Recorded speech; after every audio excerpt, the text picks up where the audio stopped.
Hello. It's Thursday night. I wanted to have a conversation with you. Steve did not join me tonight. I didn't get in contact with him. But I am I am living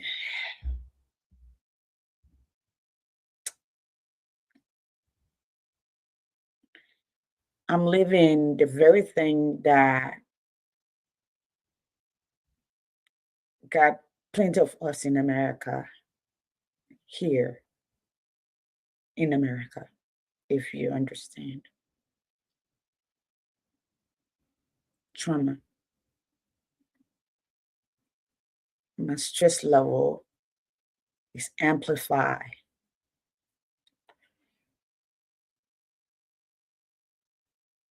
I'm looking at my students in their faces and I get lost looking at them.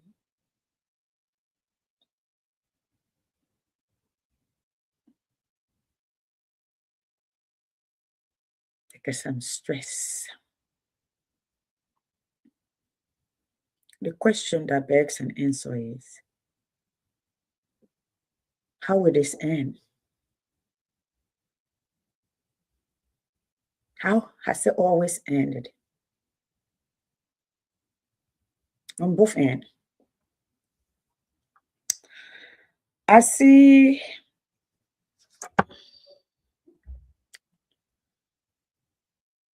I listened to a Black American woman this evening, and she was crying. She was in an Uber, and the Uber driver was telling her how many times he was pulled over in one day. One day. And she was crying that she don't recognize her country. I spent all my adult life here.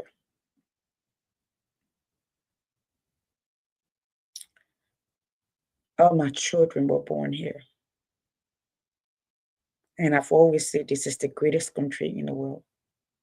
I still believe that. I still believe that. Because the greatest of America lies not in or enlightenment, not even the current events, but it lies in the ability, in her ability to repair herself.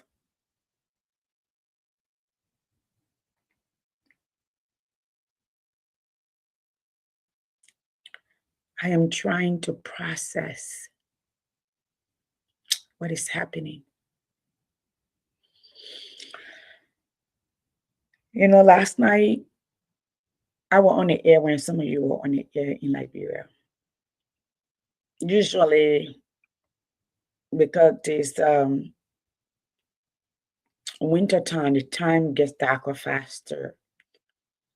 But normally people would come around like college kids, salespeople, knock at the door to see if we want something. And somebody knocked on my door yesterday. My first instinct was to tell my husband, don't open the door.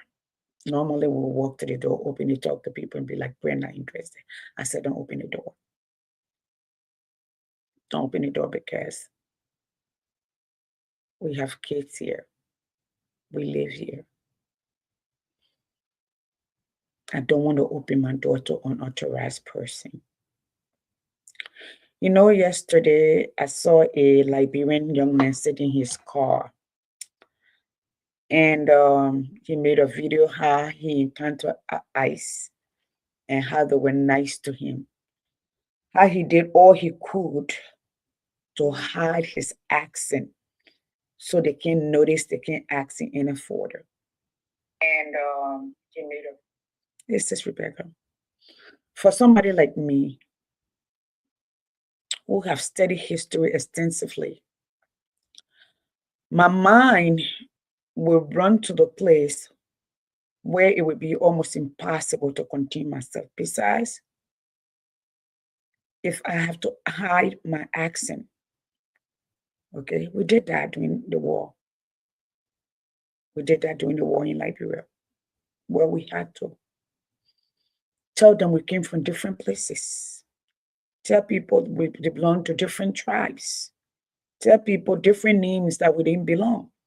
There are people who went on resettlement because when they got to Africa or they got to Ghana, just like the refugees and the people who came, who landed in Ellis Island. I mean, Ellis Island, not Alex, but Ellis Island in New York. The Russian, the Italian, the immigration officer at the harbor who could not pronounce the name. Like the Jewish people that came from Germany, from the Holocaust, the names that they could not pronounce because they were not English, they wrote it, and that's the name that they were stuck with. Hello, Brother Joe. I'm off early today. Yes. So people pick up names to stay alive. And I live here all my life, almost 40 years, all my adult life.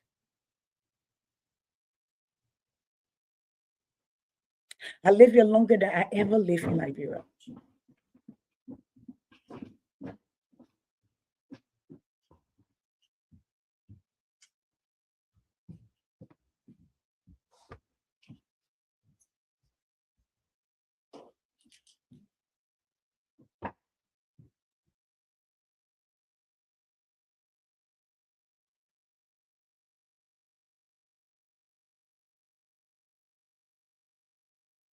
And I listened to the young man.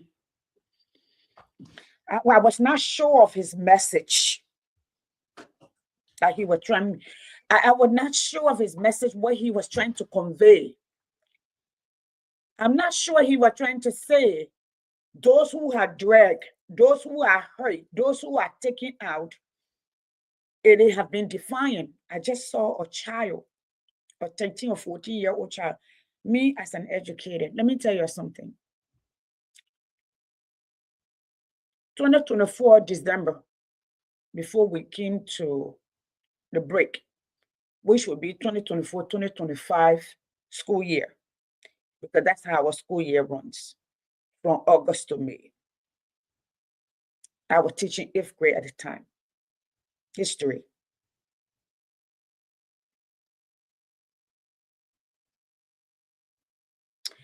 And that's Georgia history.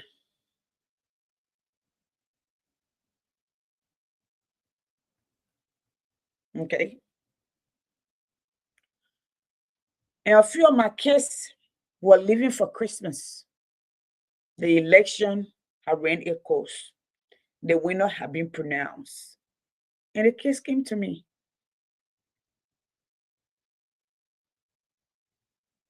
And they said, Miss Martin, we're not coming back. And I was sad. And I'm like, why? And the three of them say, we were born here, but our parents were not born here. So we're going to go until he leaves. And my heart hurt.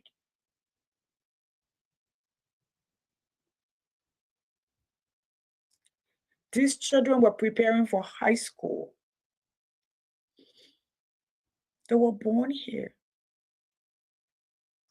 The parent came for greener pasture, but they did not want people to take their children away. So they packed their kids and took them to a land that they never been. And they left. They didn't come back. I don't believe they're back. They were American children.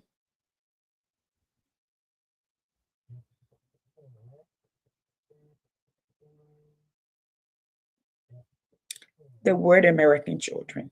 or they are the American children. What should we say? The Native Americans, like the days of the apartheid. You know what they did to them? What they did to South Africans? They packed them up. They took away 87% of their land and put them on 13% of their land. Thank you, Patrick. And they put them in the shacks. And they call it homeland. And not only did it, they give them something called passbook. Passbook. They needed it to leave that shackle. And they were only allowed to come out of there to go and work for white people in South Africa, in their country, in the land of their ancestors, all the way across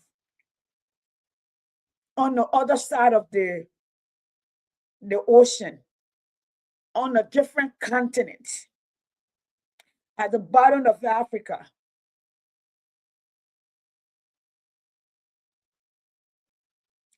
I love when my daughter says she want to be a doctor.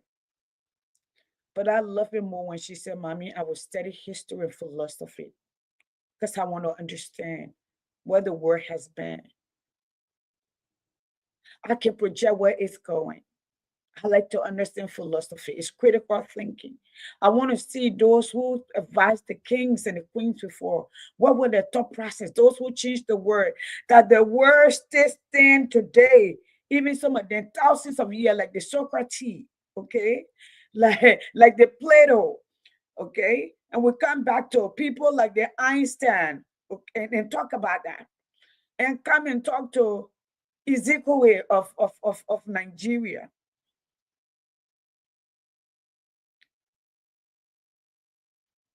So I'm listening to this young man. I like to think, and I'm saying, what is he trying to say? The native Indian who owned this place, you're telling me, and let me explain to you this. Most Americans don't have passports.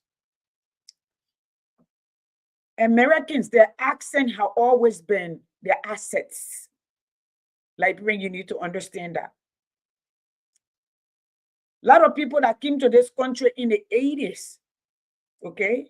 The people from the island, St. Croix, all right? The American Virgin Island, they don't sound the American conferencing. They didn't need passport to travel. And we're talking. I listened to a loudmouth woman saying, Democrats changed something that made them make gay law and they make this. These are Liberians. Why we talk?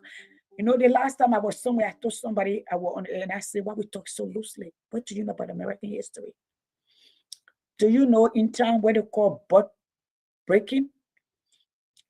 Do you know to punish and intimidate Black people in this country, Black men, Black community? They will publicly follow, all of them will publicly follow them. Do you know there's a word called Hellenistic gene that people from other countries believe that they have certain gene inside of them that they want the same sex, especially for male? So you say, and somebody say Liberia was a Christian state. We're Christian. My great-great-grandparents and great-great-great-great, maybe 400 years. being in Liberia, they weren't Christian. They practice what we call animism.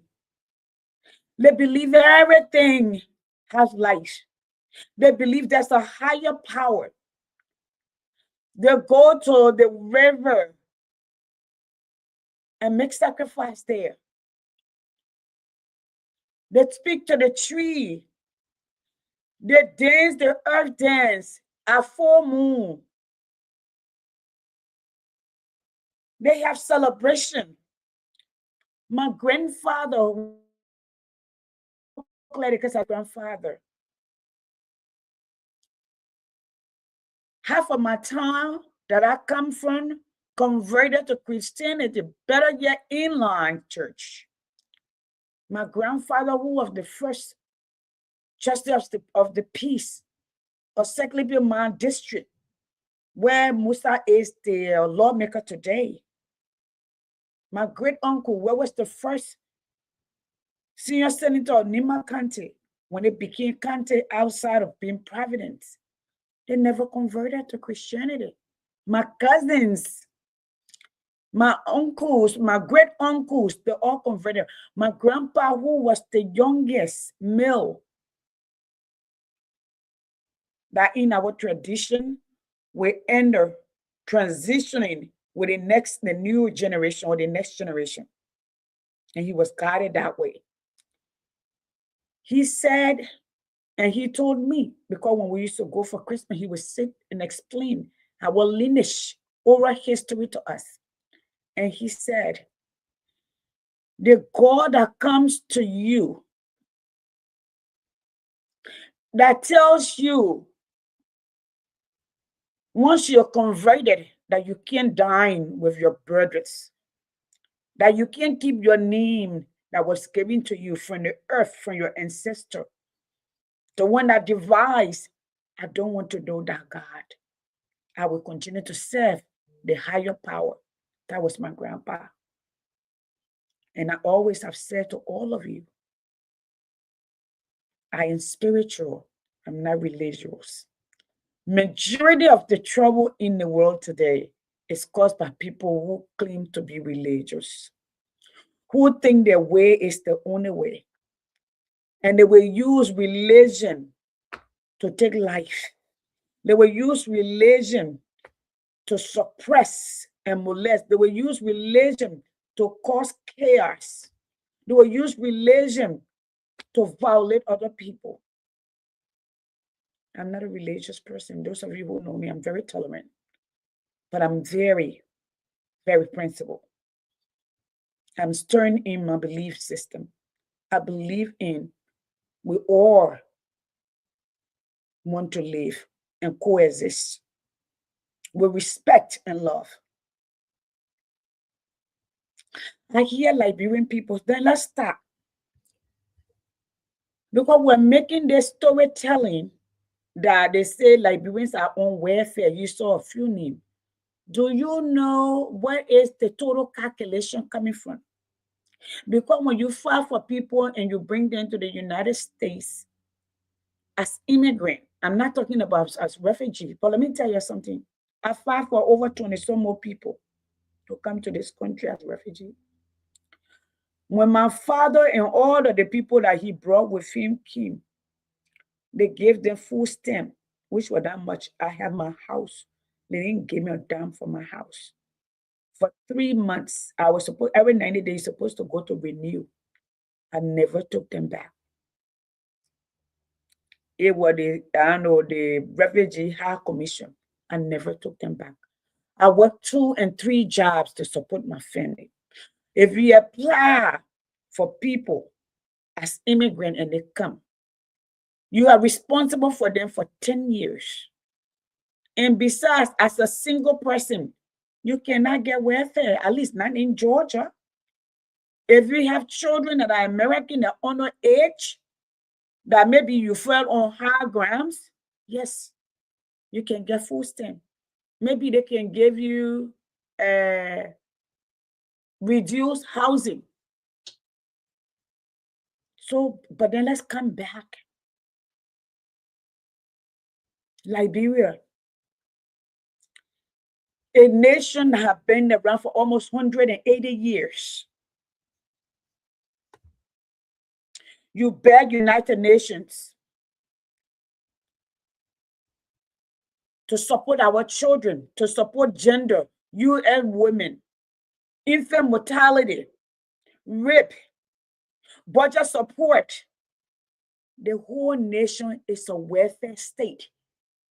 Maybe have you guys thought maybe as well, and Trump is going with this? Okay.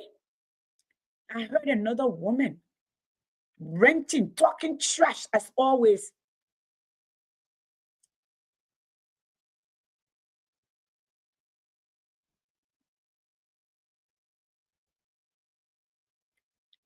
I'm a student of history.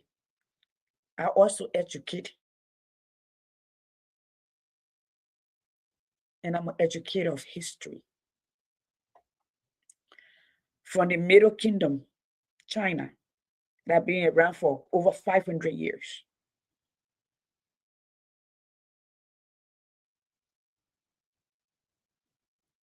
To the Ottoman Empire,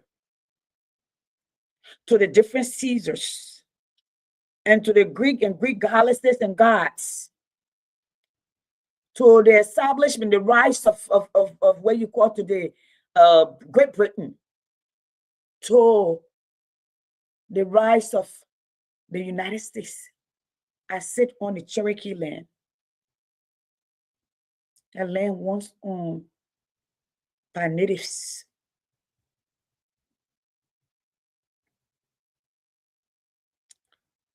Own tribe, own dialects. You know the first thing that they did? And I think this is what is echoing, right? The first set of people that came, they had children by the women. The children became the bridge. Y'all know the story of Paul of Tarsus? Remember, those of you who are Christian, Paul of Tarsus saw Paul. Paul was mixed. Paul was a Greek and the Jews. They call him a Greek or Jews. He could fit between both nations. Okay? That's exactly what happened here in America, especially, I would say, in the South. So as the children grew, they made them chiefs. The chiefs were like the kings of the different tribes. I'm going to take my time and I'm going to make little videos. I keep promising I'm going to do that. But by the time, folks, the work that we do dealing with young people, by the time you leave in the morning, you go, or I get off, I go, I do lesson plan, go to bed, get up in the morning, go, and you're moving around with kids. I have less than 25 minutes a day to eat, and that's it. But the coolest thing is, I work 190 days out of the year. But because my days are back to back, it's difficult. When I get home, I'm exhausted. I make recordings when I'm actually in flight and teaching, so I record. I have a lot of recording on my phone. I just need to edit them and put them up because I can't show the people's children. It's not ethical. So I was saying, that's how they infiltrated. They came here for business purposes to find raw material and ship it home. And the people welcomed them. The people taught them how to live the land. You know, they remind me of African. The Indians here remind me of Africans. We would take any stranger into our homes. I remember when I was a little girl, when the people would come from Mali, Guinea to cancel, and we would be behind them with the store, Kanka medicine. No, nomad people, nomadic, semi-nomadic, whatever they were, traveled to come with the medication, that I got it. And most of them, we didn't understand the tribe. Most of them who enter from Nimba Way, from Ivory Coast and Guinea Bolo and all of those places, and our people will host them. They will give them place. They're stranger. They're traveling. They're our brothers. That's exactly what they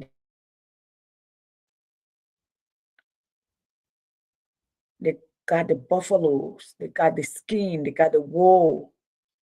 They taught them how to hunt in the land, everything that they needed, and they will put it back on the ship.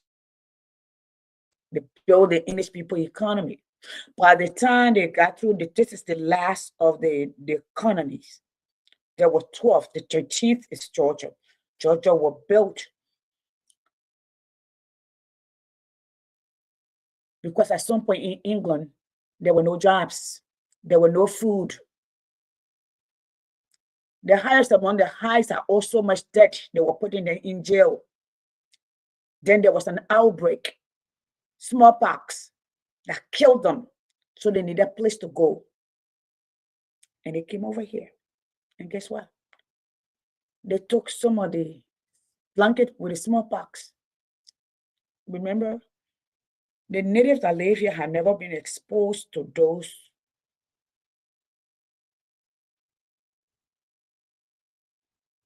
diseases. So they brought it. They spread it. And I believe it wiped out more than 70% of the population. That's the first word I would declare.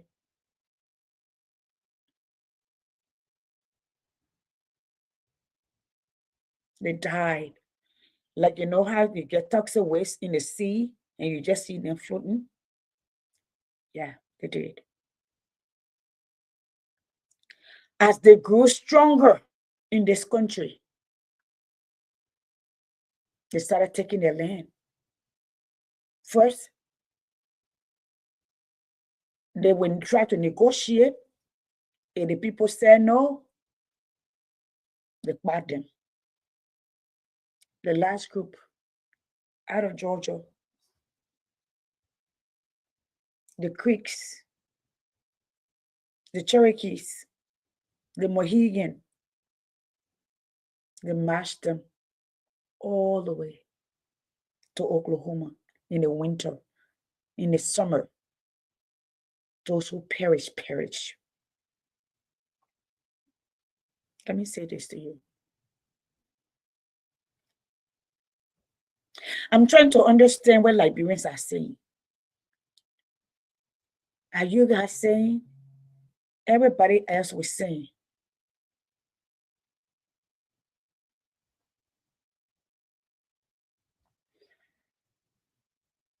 Yeah, hold on, this is my job. This is a message from Frequent Middle School. No faculty meeting tomorrow as I have to be at a county meeting. This message will now repeat. To end this call, please hang up. No faculty meeting tomorrow as I have to be at a county. They'll say they're letting us know 7 o'clock in the evening. No faculty meeting tomorrow. Okay, because we have faculty meeting in the morning.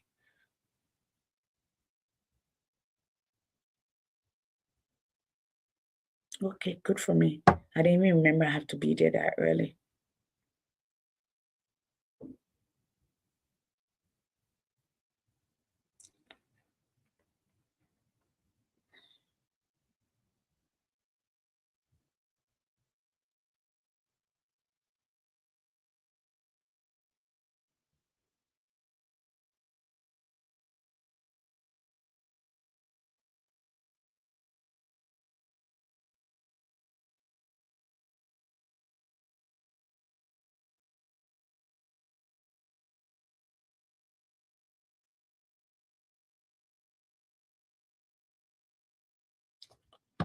That was my my teammate on my content, just send me a note.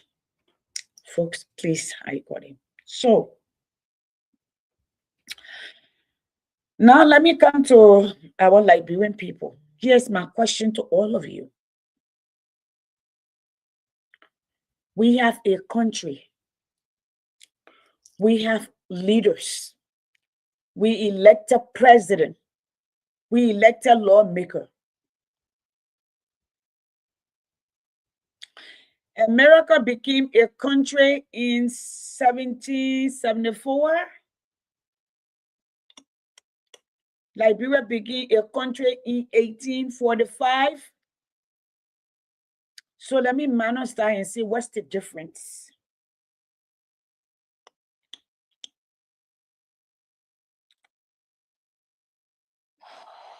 God have mercy. I gotta go to send out emails.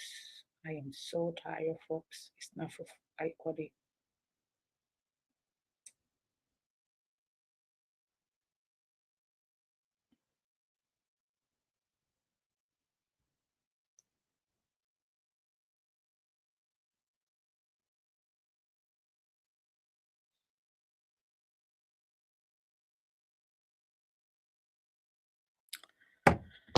America and Liberia are 73 years different. I hear people say it's because of the speech at the United Nations.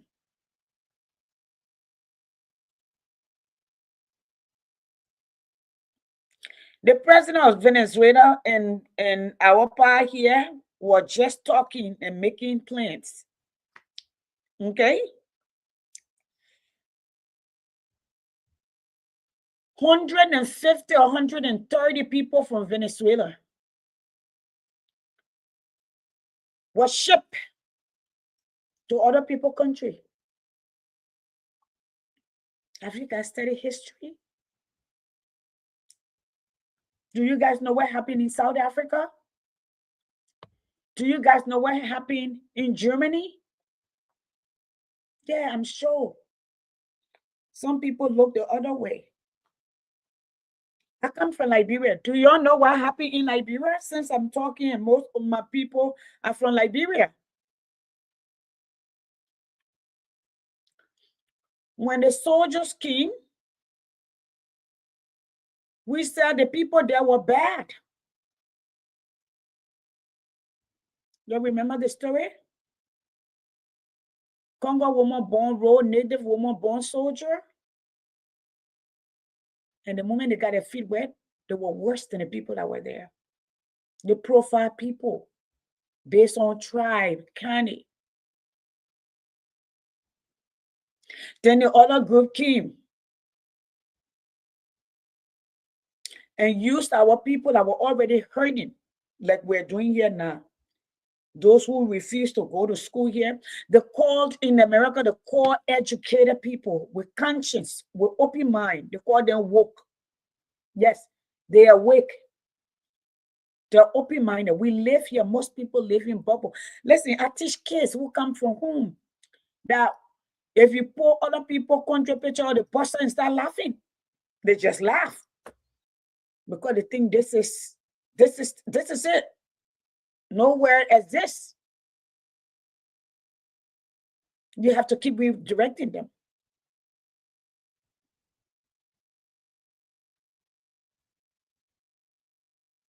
This is not our first rodeo. The first Reconstruction was reversed. The second Reconstruction, after the Civil War, after Black people have fought, they have done everything and they have promised them. Remember, for what? For hundreds of years, generations and generations, they were property. They had no voice. They owned nothing. As they fought and threw the people off the land, They divided those land on white male, 21 and above, 200 acres plus more. The women were properties. The black people were properties. And they're not just property, they were not considered human beings. So when they fought, they had nothing left but to fight. The folks that said they organized themselves, they didn't want them in the war. But they wanted to fight for their freedom. They were promised 40 acres in the mill. Mind you, each of them started with 200 acres minimum.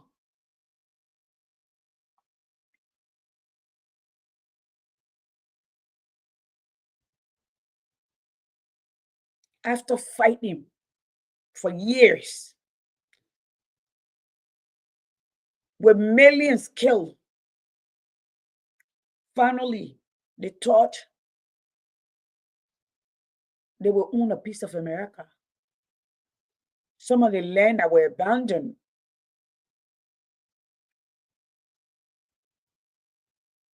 by the Confederate soldiers said they should take it. They started working the land. They created it. When Lincoln died, they came back. They changed it. They passed the Jim Crow. They made it legal to segregate. They made it legal to enslave black people. Today, they're not black people, they're all of us. Not just black people. What do you think happening to those people they're carrying? They're going to work out in the field for people for $1 a day. You hear people say people have been tortured. And I hear one librarian sit in a car and trying to disprove. I was not sure the point. And my son, let me say to you, I'm not trying to challenge what you said. I'm trying to make sense of, because I'm a war survivor. I passed through the gates. I remember I left Grayson Compound the night before, the day before, Lutheran Compound were attacked. I went to the Methodist Compound. My uncle, my family were there. I chartered a car. I was going to T Churchill Market to buy food so I can cook it.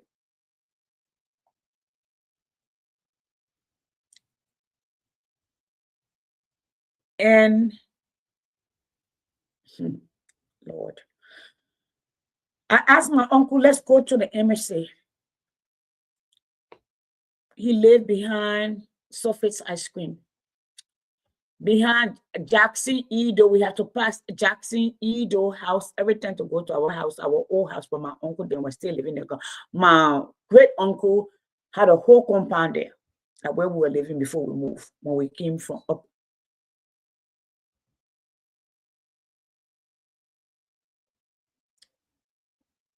And so my uncle was afraid to leave. And I went to the embassy that afternoon with the food. And my uncle said, when you come tomorrow, I will go with you. My uncle was killed that night. And all the other people at Lutheran Compound. We were told he was castrated. I know of Gestapos.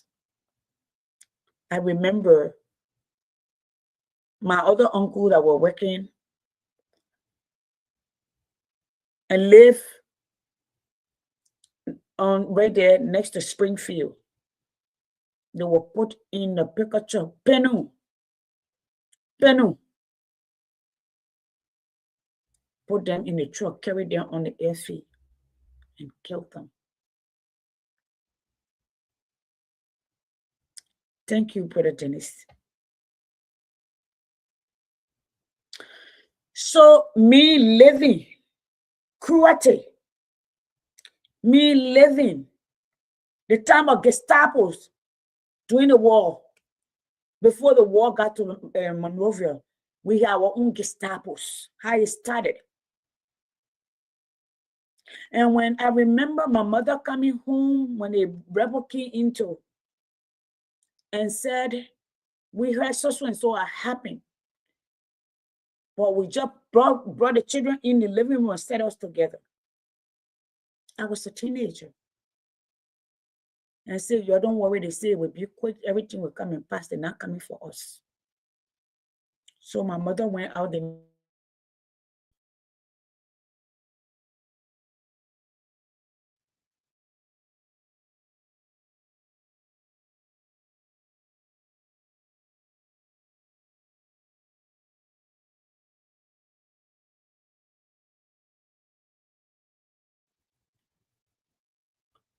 that they were not coming for us. By the time we heard they had passed Kanta, our house, we had to leave. Our neighbors had to leave. Grandpa and his wife had been killed. When the rebel came in, first entered and went back and retreated in Bam. So I know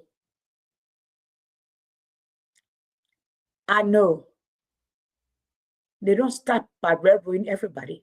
They start from somewhere. Eventually, we all were left in there. It didn't matter if you were pastor. It didn't matter if you were crying. It didn't matter if you were cool. It didn't matter if you were rebel. It didn't matter if you were Guillaume, Mano, Pele, Loma, Bandi, Kisi. It didn't matter. If you were just an English speaker, I had issue.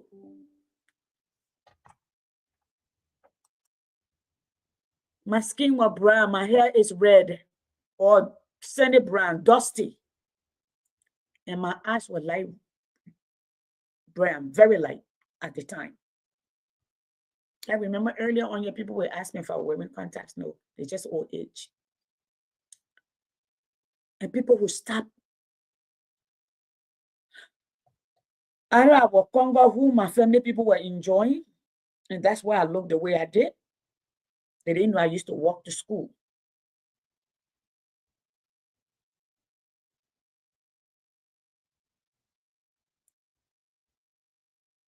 That our papa would drop all in the morning, the rest we had to walk our way back to school. They didn't know that.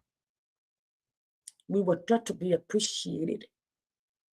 Folks that came from up interior, I watched birds.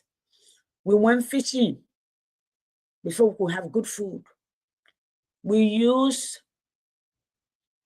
mushroom that will grow on the tree that you can use the palm one from, like the one that can grow in a swamp area as spices. I learned how to set trap. The stream one or the one you do like the horse. I learned how to use the slingshot, the rubber gun, build my own. But here I was, like a couple of years ago, when the people in CDC party were calling me Congo woman. I was Congo woman. There's nothing wrong with being Congo. Absolutely nothing. Congo people are Liberians. And I keep telling you, until we see each other as Liberians, we are all doomed. My trauma is elevated. So I come to ask the question, how will this end for all of us? How do you see it?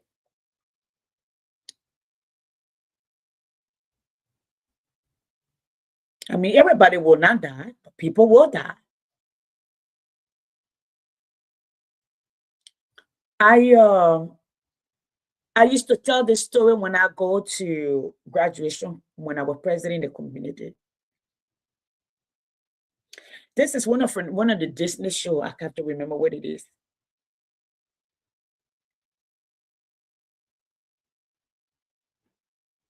It says fairy tale does not tell us that the dragon exists. For the children already know that the dragon exists. What it does not tell us is the dragon can be killed. So when a child learns that the dragon can be killed, then it gives them hope. You can Google that, it will tell you what story is that. Fairy tale does not tell the children the dragon exists. But the children already know the dragon exists. I do. What it says that the dragon can be killed, or what it does not say. Now, when the USAID money was cut, you can put your tongue down and allow your friend man walk on it. You can turn your back side over and let them beat it. Malcolm X once said, a man will ride you so long as you continue to bend. So let's talk. We have iron ore. We're building this all the skyscraper in the world. We have diamond and gold. We power people with nuclear weapon and set it up to keep it cold. You think about all of this. We have timber. We ship it to Italy for them to make some of the best furniture for us to overpay for it.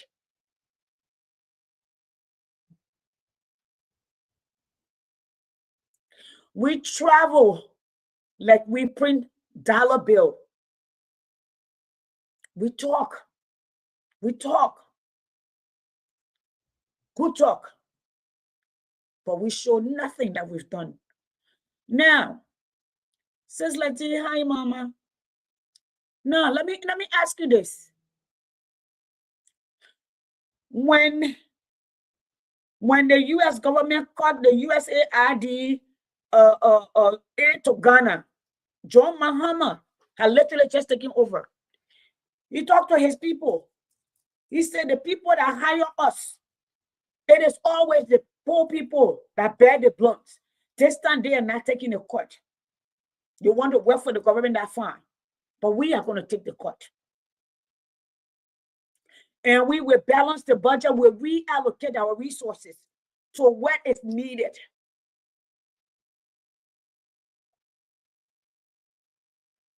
Yes, we spoke good English. And that good English we eat. If you speaking another man's language, you're waiting for another man's validation. As a leader, there's a problem. John Mahama got together with his team. They devised a plan. Every month he comes up and update the people of Ghana.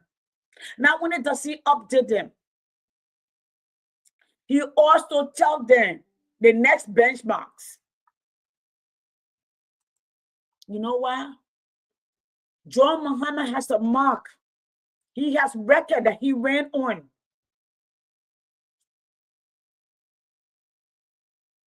He has an economic worldview that is published that you can find.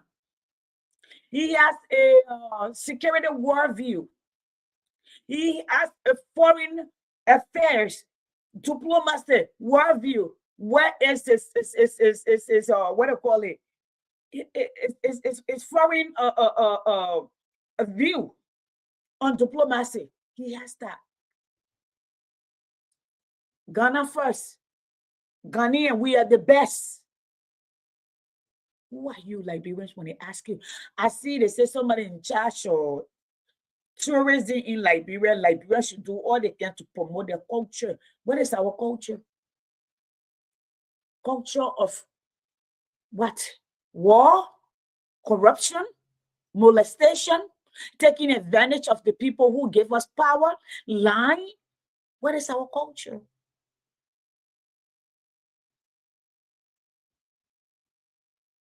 What in our country that is consistent What is our philosophy? Please, somebody, philosophy. Yes, American philosophy. You ask any American child, they tell America first.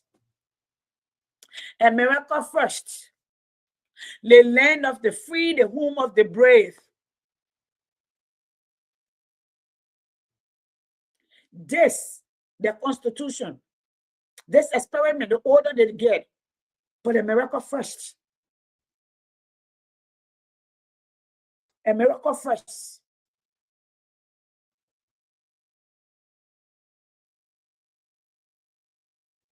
And you see them when they see the bald eagle flying, they pull their head to the chest and pledge their allegiance to the flag. What is our philosophy as Liberian? What is the Liberian culture? What is constant and consistent among all of us? What is our commonality?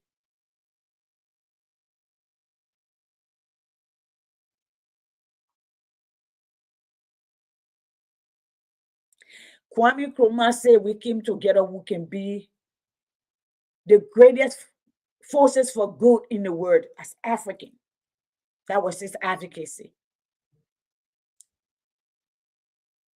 Ezekiel said, it is possible we love the continent enough. Okay? Can become homogeneous to save the continent. What is our foreign policy as Liberians? What is our philosophy as citizens? First and foremost, before we talk about. I watched you people back a man who took advantage. Brian McGill, I don't care what who say, you are guilty to me. That's why Gregory Coleman didn't want to go to court to be cross-examined, because people will come and talk. Because there are young people out there that you are molested in your position. I know that. And what is happening in America.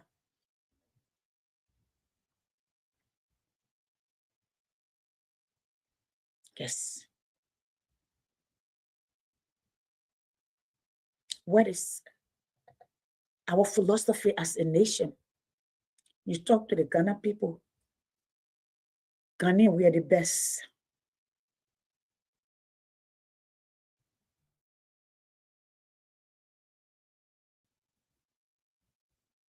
Yes, Trump said we are on welfare. We are. The whole damn nation is on welfare. The president is on welfare. And that's not just him. All the presidents that we have had. Not just him. You got 1.2 billion. 87% in salary. But you're looking forward to other people. Eh? You're looking forward to other people to take their tax money and send it to you. And I see your foolish people in that place. I'm going to keep it civil, okay? In Liberia. And say it's because a Liberian in America are on welfare. The whole country as Liberian. And I was telling Liberian people say, oh, because the people went to the UN. Listen, when y'all go and mount the podium at the United Nations and tell their story, United Nations have representation in all of the country, in all of the facets, and they know exactly what they are doing. Yes, it used to be you eat, the other people look the other way. And Donald Trump not giving your fake because you all need to look bad so he can use the money for other things to purge. And because you're bad,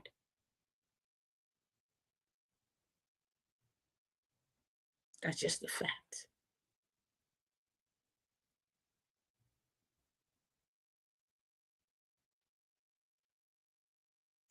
So to say you spoke English, you were hiding your accent, So the people pass you. You know what this remind me of? I've lived here all my life.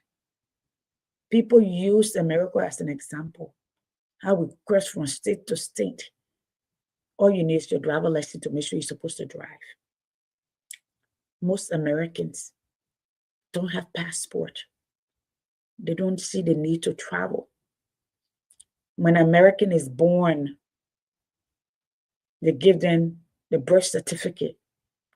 All you got to walk out is to say you're an American. They give you the hospital sign and send for your social security. All of that is processed automatically. Only most of all the foreigner and people in foreign, or what do you call it, foreign studies get passports for their children. When you go to the passport office, you will not see a lot of Black people there. You will not see a lot of Americans there. I mean, I'm talking about old Americans. You wouldn't. Now they're telling us we have to travel with our passports. Sadly, we have to. Yeah, I mean, first, I was telling my husband when he started, my husband was not in Liberia for the first war. Let me tell you, this is how I get. See my passport? And my passport is stamped everywhere. My passport set is supposed to be expiring. Oh, God have mercy. Yeah, God have mercy. I don't want to go renew passport this meantime. I really don't. And hopefully I don't have to. Okay, let me get my glasses. I just remember, I think my driver license too. Hopefully not. Yeah, give me 1 second. I'm still finished. I think my passport expired. I think it's 2027. Yes. Thank God. Yes. Passport valid for 10 years. Let me see what my driver license. I'll call this girl tomorrow. My nerve is bad. I don't think I feel like driving far off from here. Oh my God. My driver license expired.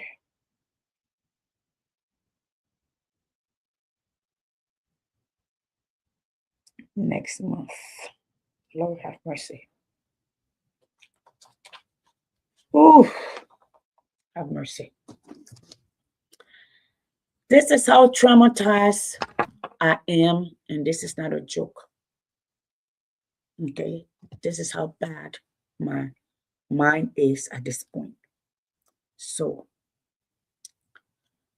what I would say,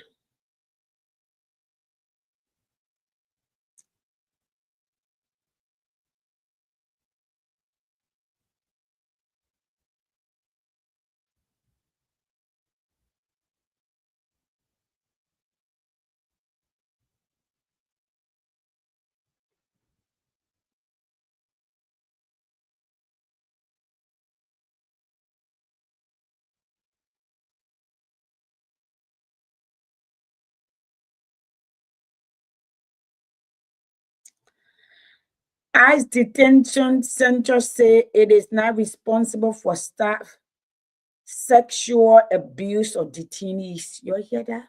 You see where we're headed? Nanamio. Yeah. You see that? Hopefully this is not true. What does that sound like to you? When our little girls and boys were being confiscated.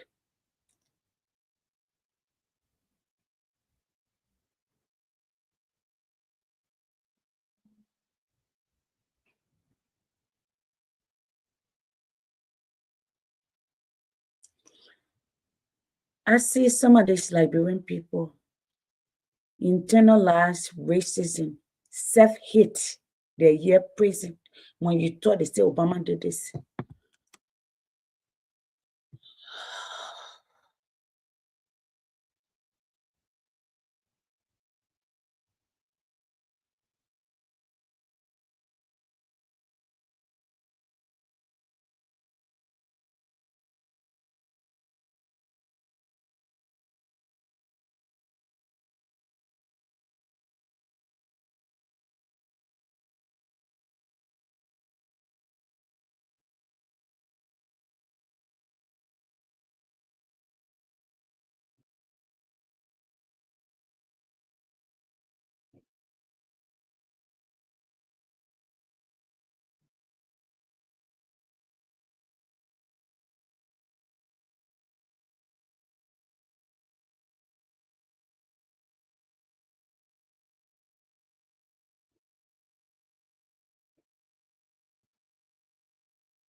I'm looking at some paper here, some stuff here.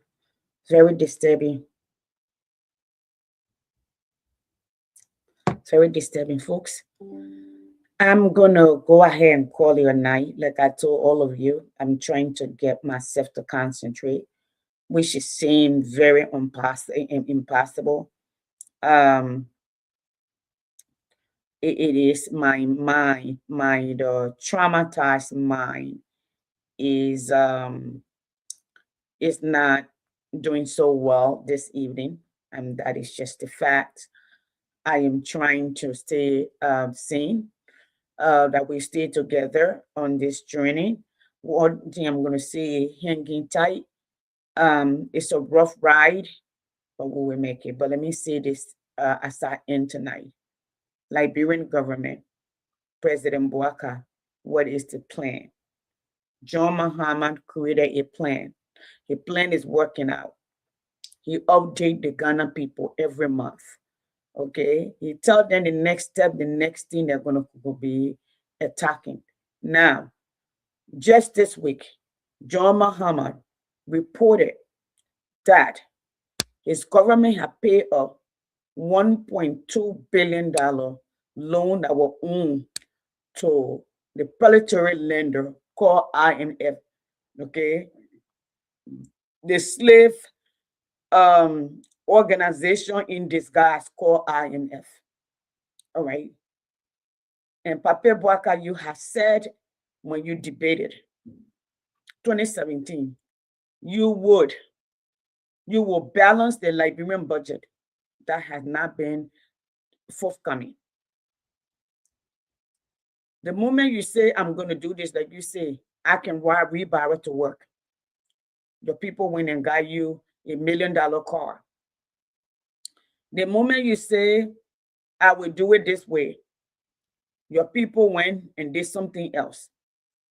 You wanted the children to have school. That's what you say, because you say you didn't know.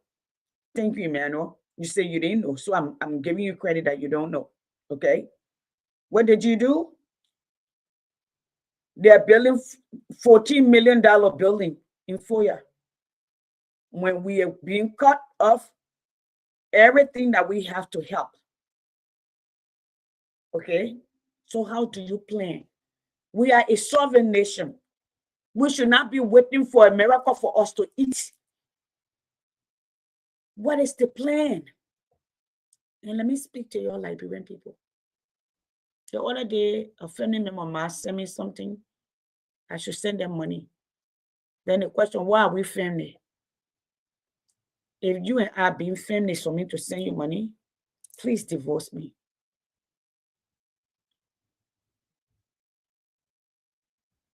Please divorce me. But I will say to all of you, if you're in Liberia and praying, if you're Liberian, praying for bad things to happen to Liberians in America, we will all suffer. I need you to understand this. Liberians in the US, we are all, especially those of us who endure the war, we're traumatized.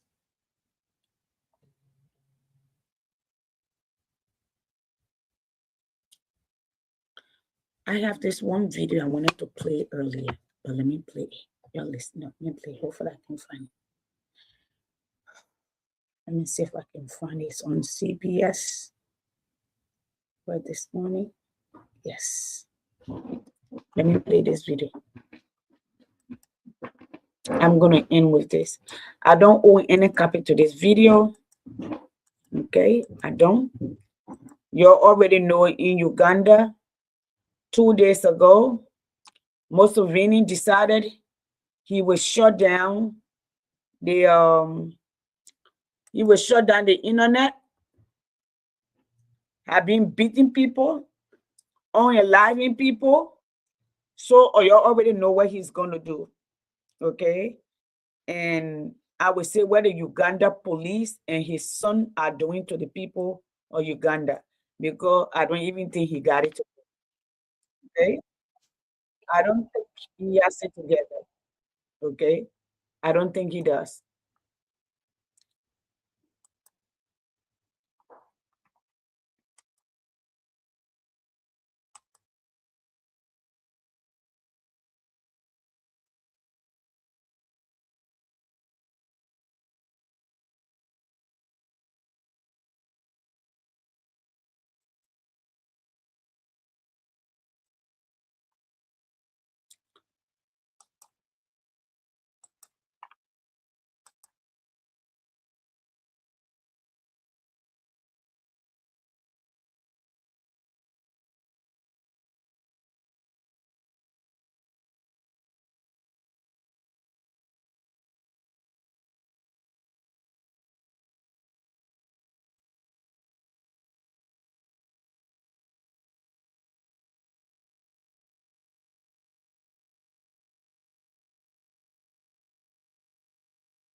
Okay, everyone, I'm going to play this. I'm going to be short with it. Where is this? And then I'm going to go. Okay. Now, oh, yes, says Martina. Yes. Oh, yes.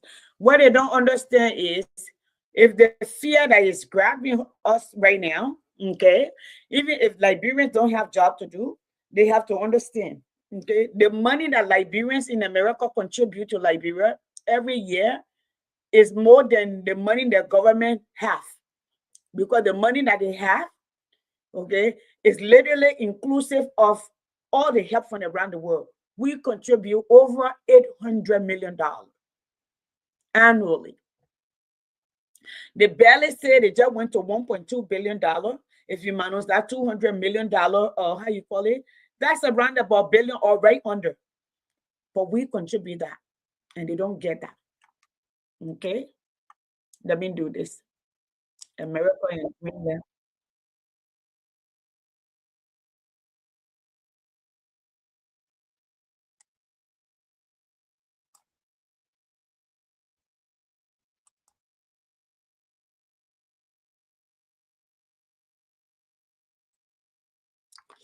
I want y'all listen here. This is Liberian. The person that is being attacked here is a Liberian. Okay. And you know, Liberian were something else.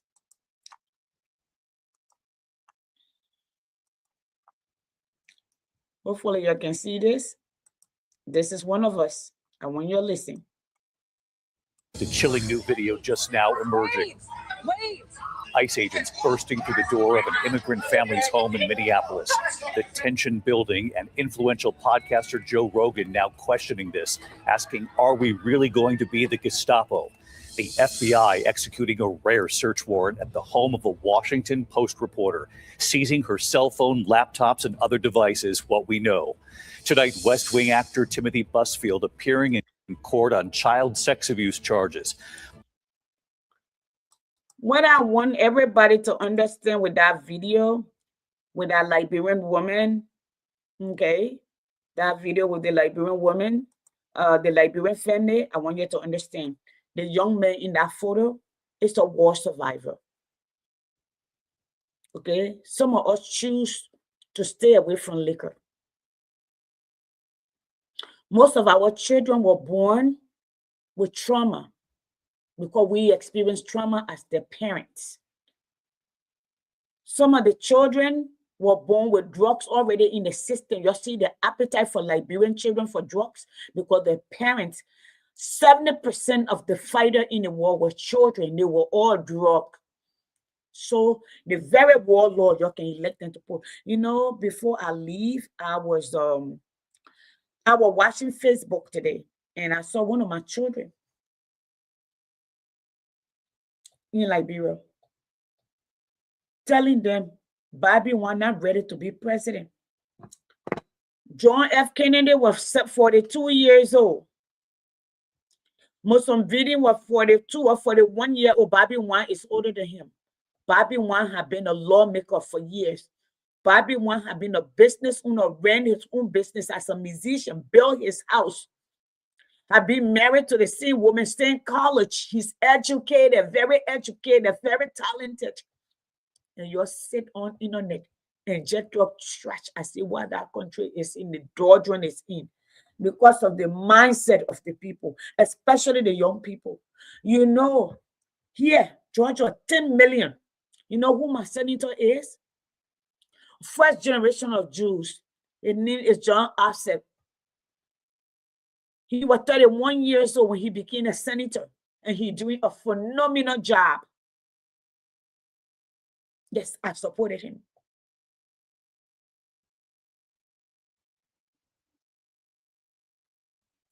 FDR, Franklin Delano Roosevelt, was 42 years old. The man who changed America forever, who gave America a second independence. The man who tore America out of the Great Depression. Not only was he young, he was disabled.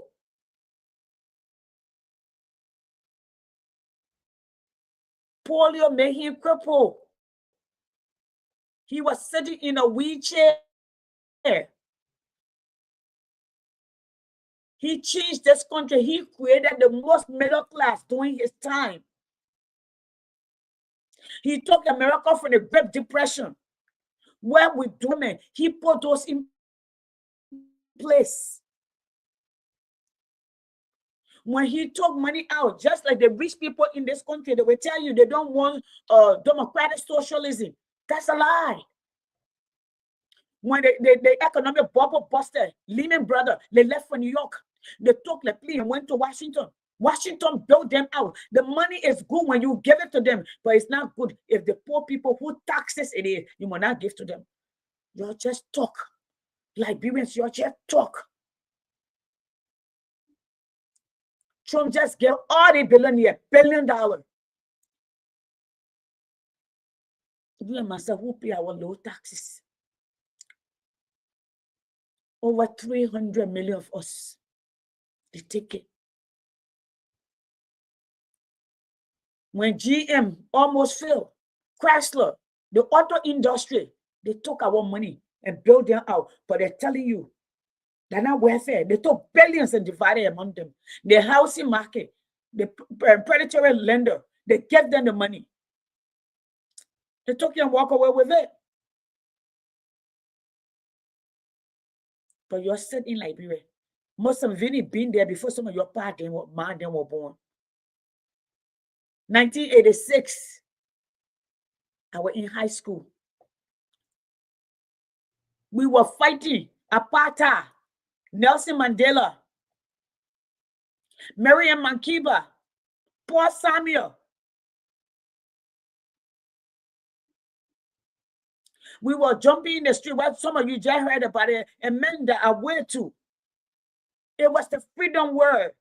It was the resistance. The men who came to power and say Africa problem is because African leaders stay in power too long and took out the leaders that were there. He been there since he was 41 years old. And you look at a man who now running around, Bobby Wine, and say, you're too young. Where is young?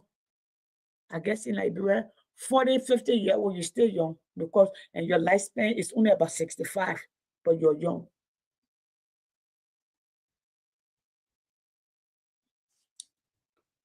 Museveni shut down the news agency, all of them. Threatening the election commission.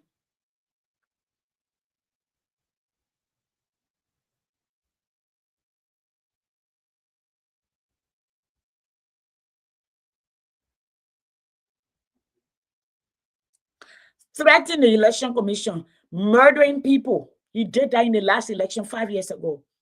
They took the children. They tortured them. Some of them, they removed their teeth, their gum. They open their stomach. And you're sitting in that country there. I see what Liberia is so bad. Listen, I know one thing. Where it's happening in this country, that's not the first time. It will pass.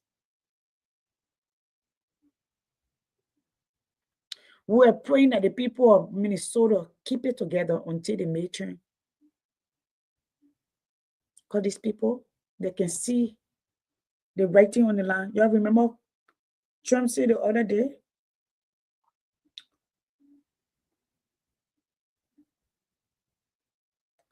Trump said, folks, my time is finished. If they don't win the midterm, he knows he will be impeached. That's what Trump said. So they're afraid. That's what all of this is about.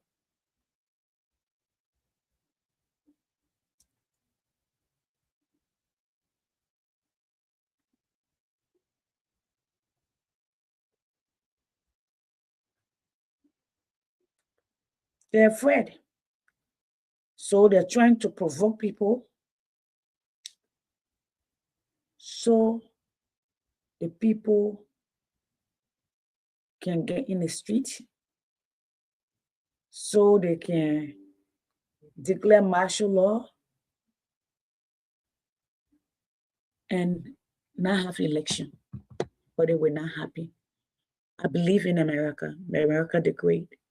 This is the home of the brave. What? The land of the brave, the home of the free? No. Land of the brave, home of the free. However way it goes for now. My brain not acting up. So I'm going to say goodnight to all of you. Those of you who tuned in tonight, I stayed longer than usually I would. I want to say thank you. So if you are Liberian and you're sitting in Liberia and saying they say your own welfare, no, they're telling you your country on welfare. And some of you thinking it's the speech. What's about the other people that they ban? Did they speak? This paper being throwing stuff here and there. Did they do any speaking? Why are you afraid to speak? If you don't speak today, you might be the same one tomorrow. And people may not speak when your time comes. So why would you want Liberia to speak? Ghana. Just told them about visa too.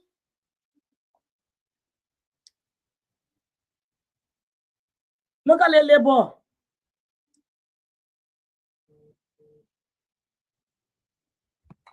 What's your name? Traore. Local Tanzania. Not Tanzania. Local Ethiopia.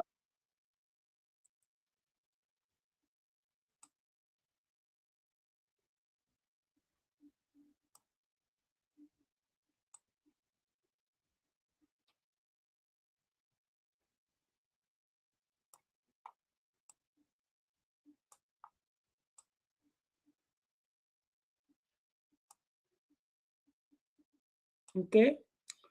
Right now, Iran is telling America they're closing the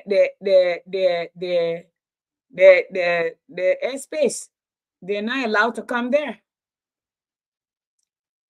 They're not.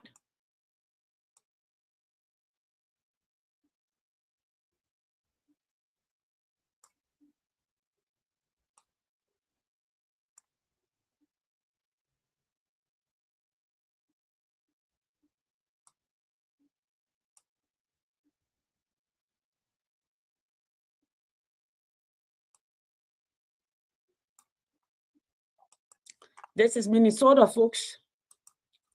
This is Minnesota. Liberian people, don't watch this. This is Minnesota. I will start making little video clip. I have no copyright to this video. This is ABC David Down Muir. in Minnesota, ICE agents seen bursting through the door of an immigrant family's home in Minneapolis. And what influential podcaster Joe Rogan is now saying about all this. ABC's Faith Abube is there again tonight. Can you put the guns down? There's kids in this house. Tonight, terrifying new video shows the view from inside an immigrant family's home after an ICE agent broke down the door with a battering ram. Show the warrant first. A woman telling agents they must show a warrant to enter Garrison Gibson's home. Gibson's lawyer says the 37-year-old is an immigrant from Liberia who fled civil war as a child. Gibson was facing removal. So here we go. Gibson left Liberia as a child. Did you guys see that? Gibson left Liberia as a child. He fled the Civil War. Okay? Just so y'all know. He fled the Civil War.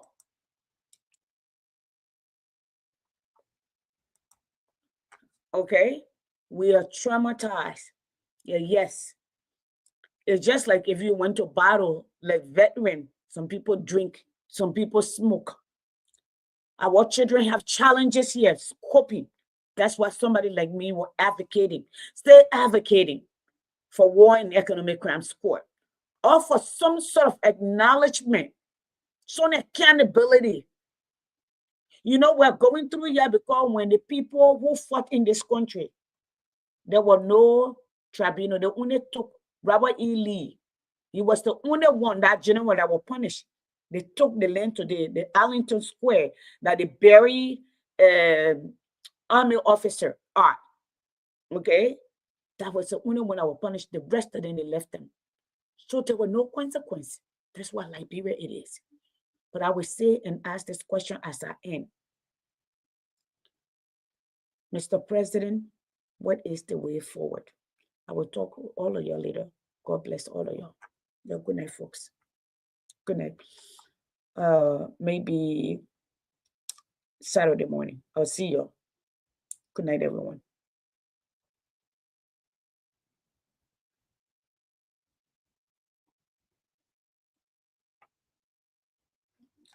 Oh, I gotta end the show. Sorry.